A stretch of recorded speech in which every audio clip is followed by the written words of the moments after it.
오늘 하나님의 말씀의 제목은 나의 배에 오르시는 주님입니다. 오늘 하나님의 말씀의 제목은 나의 배에 오르시는 주님입니다. 나의 배에 오르시는 주님. 저는 지금 집을 떠나 여행 중에 있습니다. 어디 여행하죠? 한국을 여행 중입니다. 그렇죠? 제 집은 어디입니까? 바로 베트남입니다. 제가 터를 잡고 살고 있는 베트남 땅이 제 집이고 성도님들이 계신 그곳이 제 집입니다. 여행이라는 단어에서 여자는 한자에서 나그네녀라는 단어를 쓰는데요. 그 뜻은 나그네, 행상, 군사, 그 다음에 무리 이런 뜻이 있습니다. 이것을 가볍게 사용하면은 행복한 여행 할 때 여자로 우리가 쓸 수도 있겠고요. 또 좀 더 무겁게 사용하면 나그네나 여단이라고 할 때 여자를 쓸 수 있습니다. 군대라고 우리가 아까 뜻을 보았죠. 이 글자는 주나라 때부터 사용되었던 단어인데요. 500명의 군사가 모이면 그것을 여단이라고 불렀다고 합니다. 그래서 지금도 군대에서는 여단이라는 용어를 사용하죠. 조금 더 큰 규모의 군대를 이야기하는데요. 어쨌든 지금 현재에도 사용하고 있는 그 여단. 우리는 믿음의 여행, 그것이 굉장히 행복할 것 같지만 때로는 굉장히 어려움과 시험이 우리에게 닥칠 때가 너무나 많이 있습니다. 그럴지라도 우리는 이 여행을 끊을 수가 없는 것은 우리 예수 그리스도께서 우리를 이 여행 가운데 초대하셨기 때문에 그렇습니다. 그러니까 우리는 어떻게 해요? 군인처럼 그 하나님의 그 여행에 우리를 임해야 되는 겁니다. 이 여행이 그렇게 행복한 여행뿐만 아니라 힘들고 고단한 그런 순간들도 굉장히 많이 있다는 것입니다. 저는 장기 여행 한 달 이상 여행하는 여행들도 해봤는데요. 그 여행 가운데 굉장히 힘든 시간들이 있었어요. 돈이 하나도 없이 그냥 교회들을 거쳐 가면서 그냥 교회에서 주는 밥을 먹고 교회에서 자라고 하는 곳에서 자고 하루 저녁에 50방 100방이 넘는 모기들을 뜯기면서 그렇게 여행도 하기도 하고 선교 사역도 하기도 하고 했었습니다. 여행이란 행복할 수 있지만 집 떠나면 고생이라는 말이 있죠. 그만큼 어려움도 분명히 우리의 여행 가운데 있습니다. 하지만 우리의 믿음의 여행 포기할 수 없고 멈출 수 없고 다시 집으로 돌아갈 수가 없습니다. 우리의 집은 어디입니까? 저 천국 하늘에 있지 않습니까? 우리 예수 그리스도께서 그 계신 예수 그리스도의 하나님의 그 영광의 빛이 비추는 그곳이 바로 우리의 집입니다. 그래서 우리가 장례를 치르고 나서 천국에 가신 부모님을 우리가 이야기할 때 그래 이제 쉬십시오 어머니, 쉬십시오 아버지라고 이야기하는 것을 우리는 볼 수 있습니다. 우리 집은 이 땅 가운데 있는 이 호치민 땅에 있는 이 집이 아니라 한국에 있는 이 집이 아니라 어디입니까? 저 천국입니다. 그렇기 때문에 우리 믿음의 여행은 끝나지 않고 그 가운데 고난들도 굉장히 많이 있다는 것입니다. 우리는 군인처럼 그 여행을 계속해서 진행해 나가야 됩니다. 태어난 우리 아이들을 한번 우리가 볼까요? 그 아이들을 우리가 어떻게 했습니까? 태어나고 아빠들은 솔직히 잘 몰라요.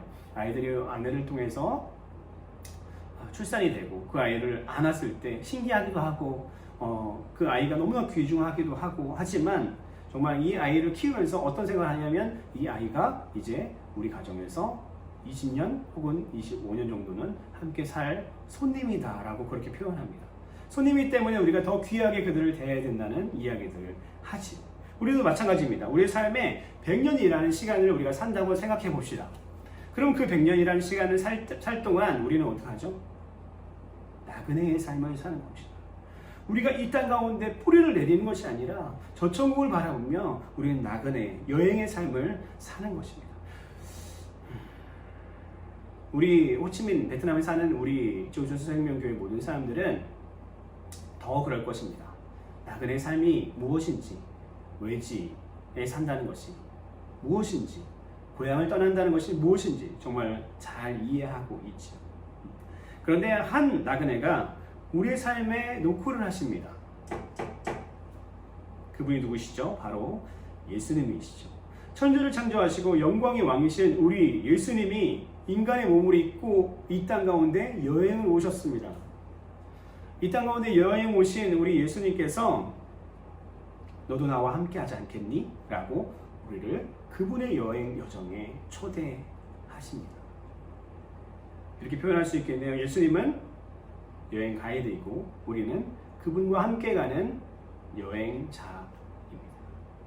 오늘 말씀을 통해서 예수님의 교회 가신 여행 계획을 들어보시고 어떤 여행을 할지, 어떤 여행을 해야 되는 것인지, 나의 지금 삶에 어떤 여행을 하고 있는지 판단하고, 그리고 예수님의 여행에 동참하고 순종하며 그리고 충성할 수 있는 우리 지구촌 새생명교회가 되었으면 좋겠습니다. 오늘 본문 말씀 한번 볼까요? 1절에서 2절 봅시다. 우리 합독할까요? 우리 집에 있으셔도 함께 성경을 읽으시고 아이들이 떠들고 아이들이 분주해도 그래도 집중해서 우리가 함께 예배 드립시다. 1절에서 2절 한번 볼까요? 합독합시다. 시작. 무리가 몰려와서 하나님의 말씀을 들을새 예수는 게네사렛 호숫가에 서서 2절 호숫가에 배 두 척이 있는 것을 보시니 어부들은 배에서 나와서 고물을 씻는지라. 우리 예수님은 전도하기 위해서 갈릴리로 오셨습니다. 갈릴리 바다, 사실 호수죠. 근데 너무 광활하니까 바다라고 부르기도 하는데요. 그리고 많은 사람들이 예수님의 영어 성경에 보니까 surrounded, 그렇죠? him이라고 되어 있습니다. 예수님을 둘러싸고 많은 사람들이 하나님의 말씀을 듣기 위해서, 많은 사람들이 자신이 듣고 싶은 이야기, 어떤 지혜를 얻기 위해서, 어떤 유익을 얻기 위해서 예수님에게 몰려듭니다. 결론은 무엇입니까? 이 무리들은 예수님께 어떤 유익을 얻기 위해서, 그 유명한 그 사람의 얼굴을 보기 위해서, 여기서 멀지 않은 곳에서 목수했던 목수의 아들 그 예수가 어떻게 저렇게 능력 있는 말씀을 선포할까를 구경하기 위해서 몰려들었던 것입니다. 뭘 위해서요? 유익을 위해서. 그런데 2절에 보니까 배 두 척에 있는데 여러 사람들이 앉아가지고 아주 상반된 얼굴로 이 흥분된 우리 군중들과 상관없이 아주 차분하게 아주 피곤한 얼굴로 그물을 씻고 있습니다. 실패감 그것에 사로잡혀서 말이죠. A라는 그룹을 아까 얘기했던 군중이라고 표현해 볼까요? 자신의 이익을 위해서 그리고 흥분되고 예수님이라는 존재를 보기 위해서 모였던 이 사람들, 그리고 아주 상반되게 B라는 그룹에서는 정말 슬프고 정말 힘들고 피곤한 그 몸을 이끌고 그물을 씻고 있는 그 사람들. 이 장면이 영국이라고 상상해 본다면 어떻습니까? 참 집중시키기 좋은 장치입니다. 누구를요? B라는 그룹을요. 모든 사람이 이렇게 행복하고 모든 사람들이 이렇게 정말 흥분된 그런 상태에 있는데 몇몇 사람들이 앉아서 차분하게 그물을 닦고 있는 모습, 얼마나 우리가 바라보게 됩니다. 예수님은 이 두 그룹을 모두 포함시켜서 하나님의 사역 가운데 불러 초대하고 싶었습니다. 하나님의 여행 그 가운데 초대하고 싶으셨습니다. 두 마리의 토끼를 다 잡으시려 하시는 거죠. 그래서 3절 말씀 볼까요? 예수께서 한 배에 오르시니 그 배는 시몬의 배라. 6절에서 조금 떼기를 청하시고 앉으사 배의 무리를 가르치시더니 이렇게 되어 있죠. 예수님은 피곤과 슬픔이 가득 찬 이 시몬의 배에 허락도 없이 오르십니다. 그리고 자신의 여행에 참여하라고 이야기하시죠. 자신의 사역에 참여하라고. 시몬아, 사이먼, please put out the boat. 이렇게 얘기하는 거죠. 나 좀 해. 언제 저 사람 나 아는 사람인가? 왜 이렇게 자연스럽게 나에게 다가와서 내 배에 타가지고 배를 띄워달라고. 적용입니다. 예수님은 당신의 배, 삶의 배에 오르셨습니다. 그리고 초대하시죠. 내 여행에 함께 하지 않겠니? 그분이 먼저 당신에게 다가오셔서 부탁하십니다. 우리는 하나님을 만날 수 없는 존재입니다. 하나님을 찾을 수 없는 존재입니다. 아주 자연스럽게 그리고 당연하게 우리에게 찾아오신 그 예수님. 왜요? 그 사랑의 크기가 그렇습니다. 때로는 나의 친구나 지인들을 통해서 우리를 만지시죠. 우리 처음 구원받았을 때를 생각해 보십시다. 내 지인을 통해서 나에게 구원의 복음을 전했고, 내 부모님을 통해서 복음을 전했고, 어려움 가운데 나에게 복음이 들어왔고, 어려움 가운데 나에게, 고난 가운데 나에게 그 하나님 예수 그리스도는 찾아오셔서 우리를 이끌어 주십니다. 그리고 초대하시죠. 너 함께 이 여행에 함께 하겠니? 사실 우리는 하나님을 찾을 수 없는 존재라고 우리 방금 얘기했습니다. 하나님께서 하나님의 자신의 영광을 우리에게 드러내지 않으시면 우리는 절대 하나님의 영광을 맛볼 수 없는 자입니다. 진리를 탐하는 도를 닦는다는 불교나 다른 여러 가지 종류 종교에서 사람들이 앉아서 돌을 닦습니다. 돌을 왜 닦습니까? 이해 안 되지만 뭔가 모를 그 인생은 왜 살아야 되며 왜 죽어야 되며 왜 우리가 생로병사처럼 모든 것이 이루어져야 되고 왜 내가 태어났냐 왜 내가 어디로 가냐 그러면 죽은 이후에 이런 것들을 고민합니다. 진리를 저들은 하나님을 찾아보려고 하지만 그들은 하나님을 찾을 수가 없다는 것입니다. 조금의 냄새를 맡을 수 있죠, 진리. 하지만 그것을 만질 수도 깨달을 수도 예수님을 발견할 수도 없는 것입니다. 그런데 진리 되신 예수님은 오늘 여러분들의 삶에 찾아오셨습니다. 그리고 찌들고 힘들어 고난 가운데 있는 여러분들의 배에 오르셨습니다. 그리고 너의 배를 조금만 움직여줄 수 있겠니? 라고 물어보시죠. 우리는 이미 구원받은 사람들입니다. 이 예배는 구원받은 모든 사람들이 함께 드리는 예배입니다. 그런데 여러분들, 구원받은 우리에게 예수님께서 이야기하시는 겁니다. 부탁하시는 겁니다. 너 나를 위해서 배를 많이 말고 조금만 움직여줄 수 있겠니? 작은 순종은 큰 역사를 이룹니다. 작은 충성이 기적이 됩니다. 작은 섬김이 사람들에게 힘이 되고요. 우리의 기도가 그 사람들을 소생하게 할 수 있습니다. 여러분들 삶의 배에 타신 예수님이 조금만 교회를 위해서 움직이라고 말씀하시면 여러분 순종하시겠습니까? 아멘이시죠. 순종해야죠. 저는 아멘입니다. 그리고 우리 지구촌 새생명교회가 그런 교회가 되기를 간절히 기도할 것입니다. 그리고 주님의 이름으로 축원합니다. 우리가 세상에 마음이 뺏겨서 물고기를 하나도 잡지 못하고 오늘 저녁 끼니는 어떻게 하냐, 우리가 돈이 필요한데 이 돈은 어떻게 하냐, 아이들이 필요한 그 돈은 어떻게 마련하냐, 우리 부모님은 어떻게 공양하냐, 여러 가지 고민과 힘듦과 어려움들이 있겠지만 그 배에서 내려서 그물을 싣고 있는 그 베드로 같은 나, 세상에 찌들어 있는 나, 이제는 예수 그리스도의 초대에 응해야 될 줄 믿습니다.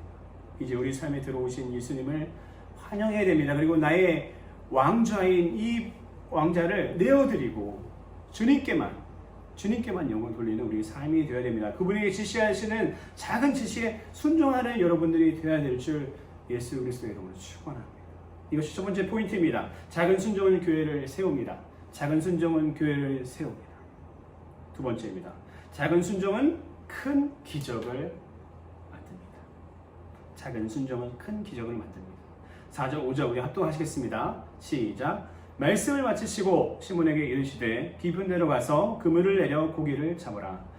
시몬이 대답하여 이르되 선생님, 우리들이 밤이 새도록 수고하였으되 잡은 것이 없지만은 말씀에 의지하여 내가 그물을 내리리이다 하고.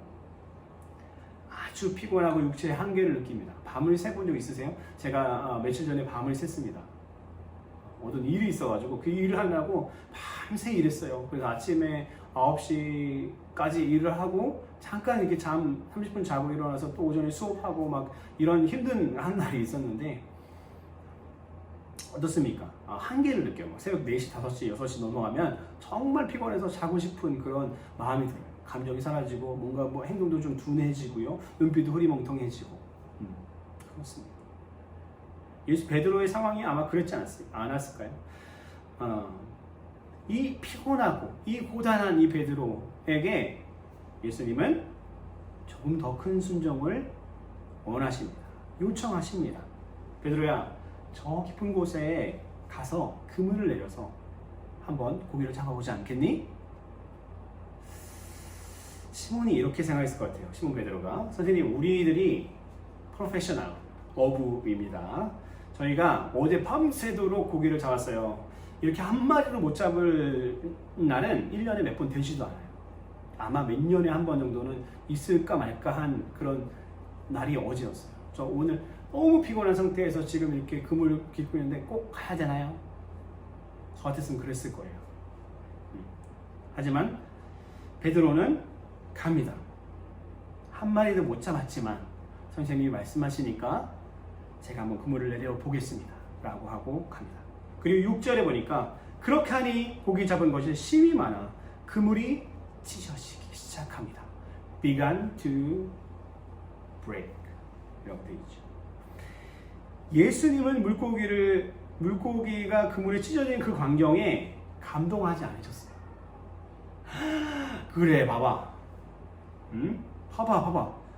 내가 내리란데 그물 내리니까 물고기 저렇게 찢어지게 잡히지 않니? 대단하지? 좋지? 우리 뭐 행복하지? 야, 우리는 사람 모두 다 물고기야 5마리씩 다 줘. 우리 함께 먹고 즐겁게 파티나 하자 라고 하셨을까요? 아니요. 하나님, 우리 예수님께서 감동하신 부분은 그것이 아니라 어디냐면은 이 부분입니다. 베드로가 순종하겠다고 가겠다고 했던 그 시점이에요. 그 모습이 정말 기쁘셨을 거예요. 그 모습이 정말 기쁘셨을 거예요. 적용해 봅시다. 여러분들, 우리는 우리의 삶에 작은 순종이 있었지 않았습니까? 그 작은 순종을 통해서 정말 많은 기적들, 우리가 기적이라고 표현할 수밖에 없는 그 기적들을 우리가 맛보았습니다. 우리가 이렇게 순종했더니, 우리가 이렇게 교회를 향해서 우리가 봉사했더니, 우리가 이렇게 기도를 했더니 하나님께서 이렇게 안 될 것 같던 그 일이 갑자기 되어졌던 것. 이렇게 내일까지 돈이 필요했었는데 오늘 저녁 지나고 내일 돈이 필요한 딱 그 시간에 누군가 돈을 보내줬던, 누군가 나를 위해서 쌀을 보내줬던 그런 경험 있지 않으십니까?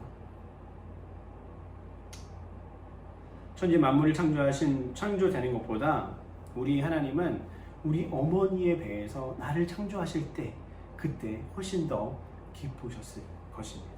그분은 여러분들의 작은 움직임에도, 아버지라고 부르는 그 작은 속삭임에도 기뻐하시는 분이세요. 힘들다고 눈물을 흘리며 안길 때 그래 우리 아들 우리 딸 하고 안아주시면서 기뻐하시는 분이시죠. 맛있는 것이 있다고 과자를 먹다가 그분 입에 넣어드리는 그것을 기뻐하시는 분이 우리 아버지입니다. 어찌 보면 우리가 하나님께 드리는, 우리는 우리 나름대로는 크게 하나님께 드린다고 하는 감사, 하나님께 드리는 우리의 11조, 우리가 드리는 선교 헌금 등이 하나님께는 우리가 먹다 남은 과자 같은 것 아닐까요? 우리도 자녀를 길러보면 그렇지 않습니까? 우주나 엘리미가 먹던 과자를 저에게 제 입에 넣어주면서 사랑해요라고 안으면 그 먹던 과자가 에버랜드로 바뀌는, 에버랜드 티켓으로 바뀌는 그런 역사가 일어난다는 것입니다. 그것이 바로 기적이죠. 우리에겐 너무나 작은 것이지만 우리 하나님께는 너무나 아무것도 아닌 것, 그것이 바로 우리의 삶의 기적입니다. 우리 예수님도 우리의 작은 순종에 기적을 선물하기를 원하십니다. 두 번째 포인트는 뭐냐면 작은 순종은 큰 기적을 만듭니다. 세 번째입니다. 세 번째 포인트는 기적은 자랑하게 됩니다. 기적은 자랑하게 됩니다. 우리는 좋은 맛집, 맛있는 맛집, 또 좋은 물건을 파는 가게. 제가 베트남에 들어와서 정말 많은 사람들이 저에게 많은 조언들을 해주셨어요. 이곳은 이런 사람들이 살고, 이곳은 이렇게 행동해야 되고, 이곳은 이런 샵에 가서 물건을 사야 되고, 이런 것들은 조심해야 합니다. 특별히는 물건이 많이 필요하잖아요. 저희는 이제 처음 들어왔으니까. 그러니까 가전제품 여기서 사야 되고요.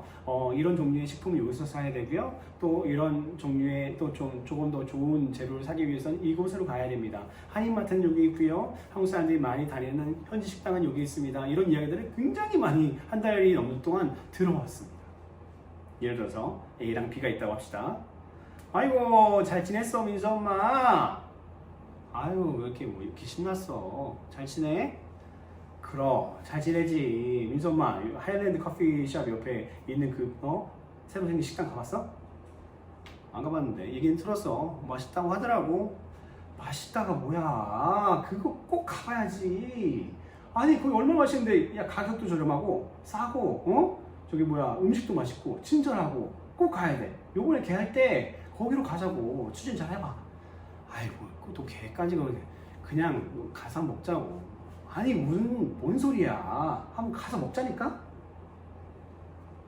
이런 상황들이 우리는 종종 발생하게 됩니다. 무슨 얘기죠? 좋은 것이 생기고 좋은 것을 발견하면 인간은 본성적으로 자랑하게 됩니다. 예를 들어서 누군가 저에게, 그럴 일 없겠지만 베트남에서 저에게 벤츠를 또 벤츠에서도 가장 좋은 차를 저에게 선물해 주었다고 해봅시다. 제가 그 차를 끌고 나가지 않을까요? 그냥 집에만 몰래 둘까요? 내 차가 아닌 것처럼 행동할까요? 아니요. 수시로 차를 스마트키를 누르면서 삐빅 삐빅 하면서 차에도 타보고 차도 닦고 모임이 있으면 그 차를 끌고 가기도 하고 할 것입니다. 왜요? 저는 자랑하는 것을 좋아하는 사람이고, 모든 인간은 자신이 갖고 있는 모든 어떤 좋은 것이 내 것이 아닐지라도 그것을 자랑하게 되는 것이 자연스러운 것입니다. 7절 말씀 한번 볼까요? 이에 다른 배에 있는 동무들에게 손짓하여 와서 도와달라 하니 그들이 와서 두 배를 체험해 잠기게 되었더라. 예수님의 부르심을 받은 사람들은 기적이신 예수님을 경험하게 됩니다. 예수님 자체가 기적이에요. 주변 사람들을 막 부르게 되지요. 자, 보세요. 예수님께서 베드로를 부르시고 계시죠. 이 말씀은 우리가 많은 목사님들이 콜링에 대해서 하나님의 말씀을 선포하는 말씀입니다. 예수님의 제자들을 첫 번째로 부르시는 사건이기도 하니까요. 예수님께서 베드로를 부르시죠. 베드로는 누굴 부릅니까? 기적을 경험한 베드로는 주변 친구들을 부르는 겁니다. 부를 때 어떻게 불렀을까요? 이렇게요? 아니요. 야! 베드로 성경 아시잖아요. 다혈질. 야! 빨리 와! 야, 지금 이제 그물이 찢어질 것 같아. 빨리 와! 도와! 라고 했을 겁니다. 그렇게 했을 것입니다. 아까 얘기했던 민수 엄마, 새로 생긴 맛집에 가서 안 가보고 뭐 했어? 라고 뭐예요? 아주 당당하게 화내죠. 왜 안 가봤냐? 그렇죠? 좋은 것이 있으면 그렇다는 겁니다. 그것이 자연스러운 것입니다. 우리에게 예수님은 좋은 분이시죠. 값어치 있는 분이시죠. 그렇죠? 맛집보다 값이 있는 분이죠. 더 값이 있는 분이 당연하죠. 그런데 우리는 그분을 전하지 않는다는 겁니다. 그분을 자랑하지 않는다는 겁니다. 이거 이상한 겁니다. 부자연스러운 겁니다. 좋은 것인데 얘기하지 않는다는 거 부자연스러운 겁니다. 베드로가 기적을 먹고 왔을 때 손짓하고 소리 지르고 그들을 불렀습니다. 빨리 와서 도와달라. 너희도 이거 한번 봐라 라는 겁니다. 적용입니다. 우리는 우리의 삶에 간증들이 너무나 많습니다.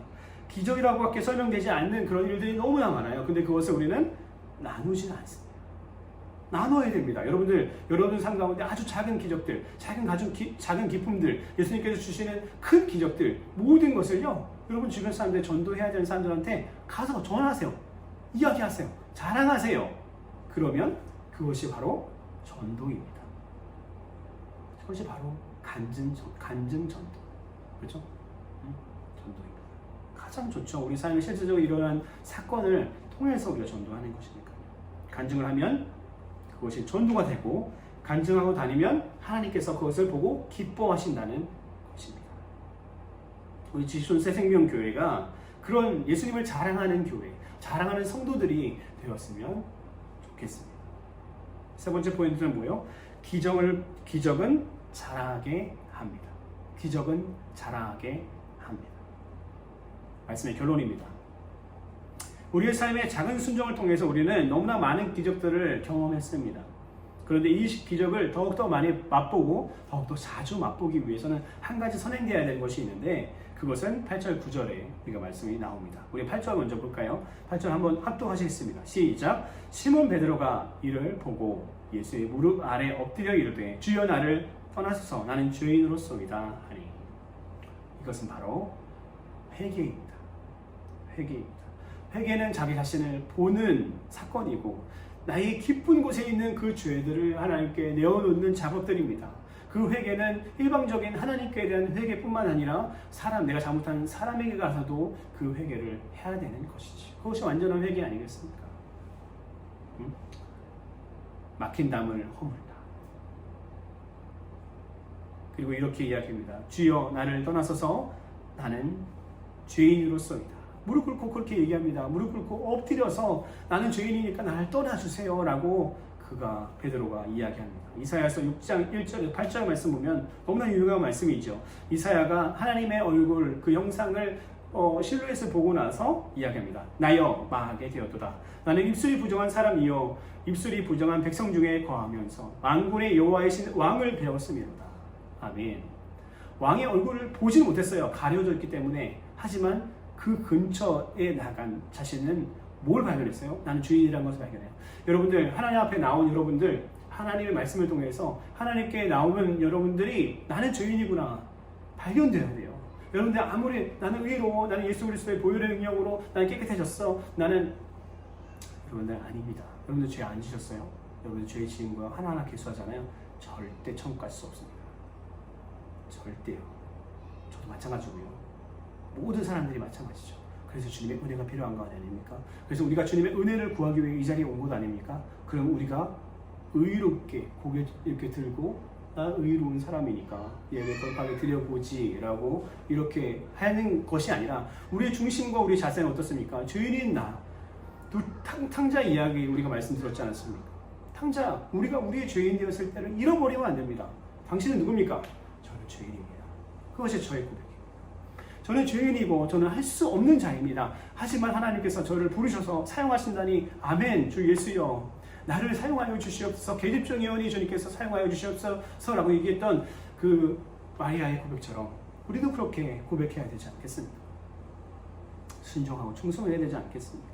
에스겔서 1장 28절 보니까 에스겔 선지자도 그 형상의 모습을 보고 곧 엎드려 말씀하시는 자의 음성을 들으니라. 자기의 얼굴을 드러낼 수가 없습니다. 왜요? 죽을 것 같으니까요. 자신의 너무나 깨끗하고 고귀하고 정결한 그 예수 그리스도의 거룩함이, 하나님의 거룩함이 나에게 다가올 때 나는 자가 될 수밖에 없습니다. 나의 죄가 드러날 수밖에 없습니다. 베드로는 하나님을 만난 사람처럼 자신을 낮추고 회개합니다. 이 사건, 사람으로는 할 수 없는 거다. 이거는 하나님께서 사용하시는 하나님의 사람이 하는 거다. 그리고 무릎 꿇고 엎드려서 그 제가 갈릴리 바다 가서 보았거든요. 작을 받고 모래 같은 데도 있는데 그것에 엎드리는 거예요. 얼굴을 바닥에 대고 나를 떠나달라고, 나는 죄인이라고 고백하는 겁니다. 우리가 하나님의 말씀 앞에 나오면 어떻게 됩니까? 내 자신이 보이게 됩니다. 내 자신을 보지 않고 사는 사람들은 어떻게 되는 줄 아세요? 제가 어제 오후 점심 이후에 설교 준비하러 급하게 카페에 갔습니다. 아이들이 있으니까 제가 설교 준비하기 좀 어려워서 카페로 막 달려가서 카페에서 자리를 또 구석 자리에 앉아가지고 노트북과 자료를 펴놓고 설교 준비를 막 하고 있는데 왼쪽에서 한 8명에서 10명 되는 사람들이 앉아가지고 이야기를 하는데 가만히 이야기가 들리잖아요. 들어보니까 교회 사람들이에요. 여러 교회를 다니는 사람들이 함께 모여서 이야기를 나눕니다. 목사님들도 계셨던 것 같아요. 근데 그곳에 앉아있는 어떤 한 집사님인지 아주 신앙이 좋은 것 같이 보이는 그 한 분이 열변을 터면서 80% 이상을 혼자 말을 하더라고요. 뭐라고요? 교회를 지적하는 이야기들이었습니다. 목사를 지적하는 이야기들이었습니다. 여러분들, 목사를 함부로 지적하면 안 됩니다. 저도 목사님들에 대해서 함부로 지적하지 않습니다. 저는 이단을 정죄하는 사람이 아닙니다. 그렇기 때문에 그 사람이 이단이라고 이야기가 돌지라도 저는 그 사람에 대해서 함부로 얘기하지 않습니다. 왜요? 하나님의 사람이니까. 하나님께서 세웠다고 저는 생각하니까. 심판은 누가요? 하나님께서 하시겠죠. 저희가 아이들을 키우면서 저희 우주와 엘리미가 있습니다. 둘이 막 싸워요. 근데 서로 정죄합니다. 야, 너 그렇게 하면 돼? 너 그렇게 하지 마. 우주가 맨날 동생에게 야, 너 그렇게 하지 마 라고 이렇게 정죄합니다. 그러면 우리가 뭐라고 하는 줄 아세요? 저희가 우주야, 하지 마. 그거는 엄마 아빠가 하는 거지 네가 할 필요가 없어. 여러분들 비슷한 것입니다. 우리 성도로서 우리가 목회자들을 정죄하고 교회를 정죄하고 무슨 유익이 있겠습니까? 아무 유익도 없습니다. 우리에게 막힌 담이 되어집니다. 우리가 그냥 신앙생활을 우리가 그냥 하고 싶은 대로 하고 우리가 의롭다고 생각하면 어떻게 됩니까? 그 여자분처럼 교회를 욕합니다. 1시간이 넘게 계속 교회에 대해서, 목회자에 대해서, 교회 목회자가 이랬는데 지금은 어떻느니, 교회가 이렇게 되는데 장로님들이 어떻게 지금 하고 있느니, 기도를 안 한다느니, 교회에서 기도를 해야지 기도를 안 하는, 아주 여러 가지 이야기를 하는 것을 보면서 아직 멀었구나. 저분 아직 멀었구나. 다시 시작해야 되겠구나 라는 생각이 들었습니다. 내가 죄인이라는 것, 내가 죄인이었던 나를 기억하지 않으면 언제든 나는 완악하게 바뀔 수 있고 정죄하는 정죄자가 되는 것이 바로 우리입니다. 우리는 의롭지 않다는 것입니다. 우리가 우리의 죄를 회개해야 하는 것이 굉장히 중요하지 않습니까? 우리 교회가 예배를 시작하면서 감사도 하면서 또 뭐합니까? 회개도 하는 것을 합니다. 그것이 정말 중요한데요. 여러분들 그냥 이렇게 흘러가지 마시고 내 죄를 기억하십시오. 특별히 그 시간에는 감사하는 것들도 하나님께 고백하지만 특별히는 회개하는 것들을 하나하나 집어가면서 하나님, 제가 남편에게 화를 냈네요. 내가 부인에게 이런 안 좋은 말들을 했네요. 내가 아이들에게 이런 행동들을 했네요. 분내었네요. 라는 그런 여러분들이 신앙의 고백들이 있어야 될 줄 믿습니다. 하나님이 사용하시는 사람은요, 깨끗한 사람입니다. 죄를 멀리하는 사람입니다. 분내지 않는 사람입니다. 그런 사람을 하나님께서는 사용하십니다. 에이, 목사님, 죄가 다 있는데요. 무슨 누가 깨끗합니까? 그게 아니죠. 회개를 통해서 우리의 죄가 용서받는다고 하나님께서 분명히 약속하셨기 때문에 우리는 회개를 해야 됩니다. 회개하지 않는 사람은 죄가 어떻게 될까요? 우리 지구촌 새생명 교회가 이렇게 깨끗하게 하나님께 순종하는 그런 교회가 되기를 원합니다.